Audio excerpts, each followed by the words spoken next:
Welcome to the Banker Lamp. Please enjoy the video. You start by opening Word and a document so you can change the interface immediately. Once done, look at the very top right for the ribbon display options icon. It controls how the menu bar appears.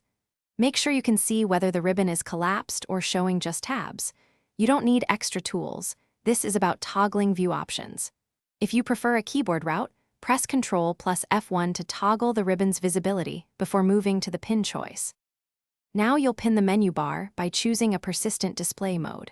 Click the ribbon display options icon and select Show Tabs and Commands so the ribbon and all buttons remain visible. This is the equivalent of pinning. If the ribbon hides again, press Ctrl plus F1 to toggle and lock that state while testing different documents.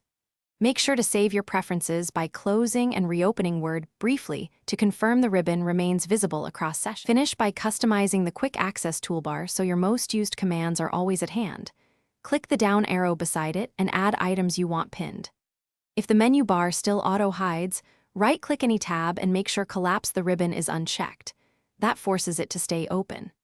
If settings reset unexpectedly, restart Word, and if needed, update Office. Corrupted settings or old builds can prevent view changes from persisting. Thanks for watching. If this was helpful, leave a like and consider subscribing. See you next time.